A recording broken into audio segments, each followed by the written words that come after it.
La cultura popular i tradicional és part del ric patrimoni immaterial català, un patrimoni que s'ha anat enriquint al llarg dels anys amb aportacions de cultures d'arreu del món i un llegat que s'ha de transmetre de generació en generació.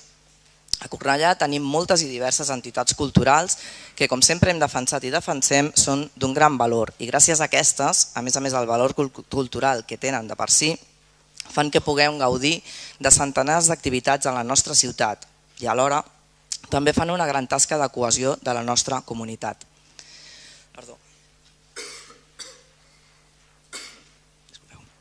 El folklore i cultura populars d'altres orígens, arribada a la nostra ciutat arran de les diferents onades migratòries, també té un pes important a la nostra ciutat i és part de la riquesa cultural de Cornellà, que també ha de ser reconeguda i promoguda com a part de les tradicions i manifestacions que configuren la nostra identitat.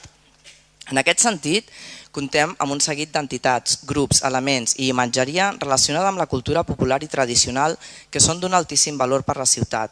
Parlem de gegants, capgrossos, diables, castellers, dansaires, grallers, sardanes, trabucaires, entre molts d'altres. Per festa major, a la jordiada i en altres festivitats, molts dels elements del popular i català cornellanenc, com els gegants Corneli i Fonsanta, la gegantona i la Fonsa, l'àliga, les diferents bèsties i dracs de les colles de diables de la ciutat, etc., surten al carrer i la ciutadania les pot gaudir en primera persona. El mag Maginet, la fada Ondina, són d'altres elements del nostre populari i aquests els podem veure per les festes de Nadal i en la cavalcada de Reis. Però moltes persones, tot i tenir integrades aquestes figures en el seu imaginari, desconeixen el seu origen i la història de les entitats de la nostra ciutat. Sabem que els gegants més antics de la ciutat són la Miranda i el Corneli? Sabem per què es diuen així i quina és la seva història? Sabem per què tenim una àliga que representa i per què surt a la plaça per Diada o per Festa Major? Sabem on podem trobar aquestes figures habitualment? Sabem quin és l'origen del mag Maginet i de la fada Ondina? Sabem que la idea sorgeix del conte de la nit de Reis del 2013, almenys ho sabem, i que l'autora és la Griselda Martín Carpena? Molts dels que som presents en aquest ple desconeixem part o tota la història d'aquesta imatgeria festiva, d'igual manera que passa amb la ciutadania de Cornellà. I per això presentem aquesta moció, amb l'objectiu de potenciar la cultura tradicional i popular i donar a conèixer els seus elements més representatius, no només entre la ciutadania en general, sinó i especialment també entre els més joves.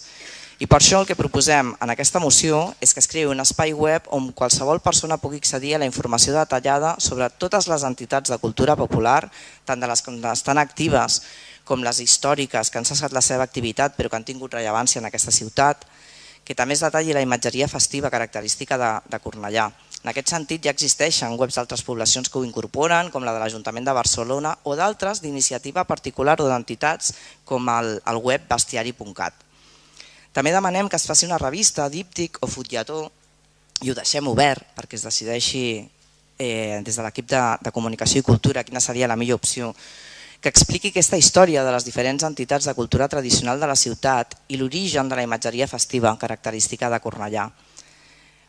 Per posar un exemple, fa anys el Cornellà Informa, durant diverses edicions, va tenir un apartat que era un doble full en format còmic on t'explicava la història de Cornellà i va ser d'un gran èxit i molta gent va poder saber la història de Cornellà gràcies a aquestes edicions.